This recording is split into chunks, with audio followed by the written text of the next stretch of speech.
राहुल जी, कुल मिलाकर जो अब लड़ाई बनने वाली है 2024 में, उसमें दो सेनाएं बिल्कुल आमने सामने हैं। एक सेना बीजेपी की जो है वो बहुत सुगठित, संसाधनों से भरपूर, अनुशासित दिखती है और उसमें कोई भ्रम नहीं है, ना नेता को लेकर, ना चेहरे को लेकर, ना आख्यान को लेकर, ना नीतियों को लेकर। तो संगठन, संसाधन, नेतृत्व और आख्यान, ये चारों उसके पास, पूरे चारों जो हथियार हैं वो, इसमें कोई भ्रम नहीं है किसी को। आपके जो गठबंधन है, इंडिया गठबंधन, इसमें चारों में ही भ्रम है और प्रश्न चिन्ह है। ना तो नेतृत्व स्पष्ट है, संगठन अभी कहीं दिख नहीं रहा है, आपसी तालमेल अभी कितना होगा कि नहीं, ये अभी स्पष्ट नहीं है। कोई एक आख्यान जो आप लोगों को देश के सामने रखेंगे कि हम ऐसा देश बनाना चाहते हैं जो इनके कहने, इनकी नीति के अलग है, उससे बिल्कुल अलग है। तो इन चारों ही जो अस्त्र है चुनाव रण में जीतने के लिए, उन चारों में एक बहुत गहरी अस्पष्टता है। ये कैसे पूरी होगी? राहुल जी, आपको याद होगा 2004 के पहले भी यही प्रश्न आप लोग करते थे कि इधर अटल बिहारी वाजपेयी है, इंडिया शाइनिंग है, और दूसरी तरफ कौन प्रधानमंत्री का कौन फेस है। उस समय भी ऐसी बात होती थी, लेकिन जनता ने हमें बहुमत दिया, अनेक पार्टियों का दल बना, सरकार मतलब गठबंधन बना, और कॉमन मिनिमम प्रोग्राम के आधार पर सरकार चली, 10 साल तक चली, और उसमें हर क्षेत्र में प्रगति हुई, हर क्षेत्र में, इकोनॉमी में, एम्प्लॉयमेंट में, गरीबी मिटाने में, हर क्षेत्र में हुई। और डॉक्टर मनमोहन सिंह जी का चयन सबने मिलकर किया और वे एक सफल प्रधानमंत्री के रूप में उभर कर सामने आए। तो ये politics is an art of the possibilities. संभावनाओं के बीच में पॉलिटिक्स होती है। इन संभावनाओं के बीच में, ठीक है, मोदी जी बड़े ज़बरदस्त नेता हैं, बड़े आर्टिकुलेट हैं, जुमलाबाजी तो करते हैं, लेकिन उसको, झूठ को भी सच में परिवर्तित कर देते हैं। लेकिन बात यह है कि आज देश किस हालात में है। 10 साल उनको होने आए, क्या कालाधन वापस आ गया? क्या कालाधन जिन्होंने विदेश भेज दिया, वो लोग आज क्या जेल के सीखचों में है या विदेशों में है? क्या भारत पे कर्जा जो था वो चौगना नहीं हो गया है? क्या नोटबंदी में जो वादे किए थे वो पूरे हुए? क्या हमारे आसपास के देशों के साथ हमारे क्या संबंध हैं? चीन हमारे पर ज़मीन पे कब्जा कर रखा है। प्रधानमंत्री कहते हैं कि ना कोई आया है, ना कोई धरती पे है, जबकि रक्षा मंत्री कहते हैं चीन हमारे ज़मीन पे आ गया। मेरा प्रश्न कुछ और आर्मी, मैं आपसे वही कह रहा हूँ।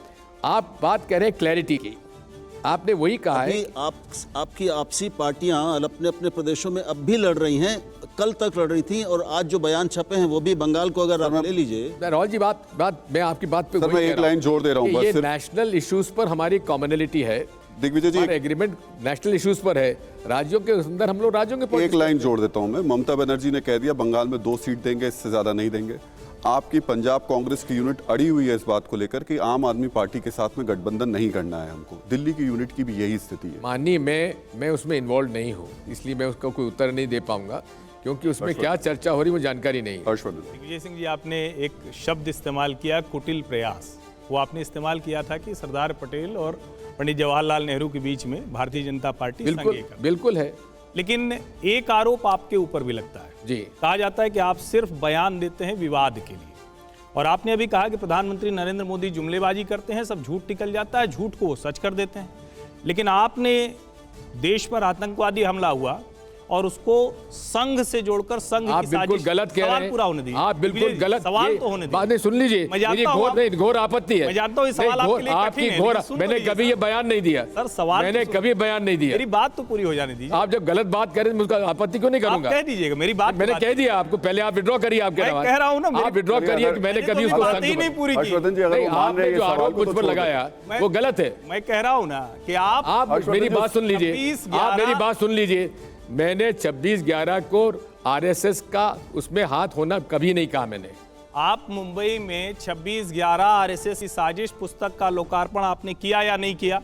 मैंने किया तो उसी मीटिंग किया में। ना, आप और सुनिए, उसी जगह पर सुनिए, कहा। सुन लीजिए, बिल्कुल नहीं कहा मैंने। आप वहां थे नहीं। मैं नहीं, मैं तो खबर के ही जरिए हर्षवर्धन आप- जी, सुन लीजिए, मैं कह रहा हर्षवर्धन जी, हूं, सुन लेते मैंने हैं। उसी समय सुन कहा लेते था। हैं। मैं आगे बढ़ता हूं। इसको छोड़ सुन दें, लीजिए, इसको मैंने छोड़ उसी दें। समय हाँ, इसको मैंने छोड़ उसी दें। समय कहा था, मैंने उसी कहा था कि मैं इससे सहमत नहीं हूं। ठीक है। मैं बिल्कुल सहमत नहीं हूं, अच्छा उसी है। समय कहा था मैंने। चलिए आपने स्पष्टता दी। नहीं, दूसरा आपने स्पष्टता कहा- उसी दिन से स्पष्टता थी। ठीक है। लेकिन मेरी दूसरा आपने मुसीबत कहा- यह है कि आरएसएस का सबसे बड़ा टारगेट दिग्विजय सिंह है, क्योंकि मैं आरएसएस की विचारधारा से सहमत नहीं हूं। नहीं, ठीक है, इसलिए इसमें कोई बुराई नहीं। मेरे ऊपर झूठे आरोप लगाना उनकी आदत में शुमार है। रोज मेरे खिलाफ बयानबाजी, झूठे आरोप लगा देना, मेरे ऊपर लगा देना उनकी आदत में शुमार है। इसलिए मुझे इस बात ठीक है, आप उसमें शामिल हैं, मुझे आपत्ति नहीं है। एक बात अभी आपने कही, आपने कहा प्रधानमंत्री नरेंद्र मोदी बाहर जाते हैं, मस्जिद में जाते हैं और टोपी पहन जी लेते हैं। हाँ, प्रधानमंत्री ने टोपी कहां पहनी वो बताइए, जिससे लोगों को पता चले।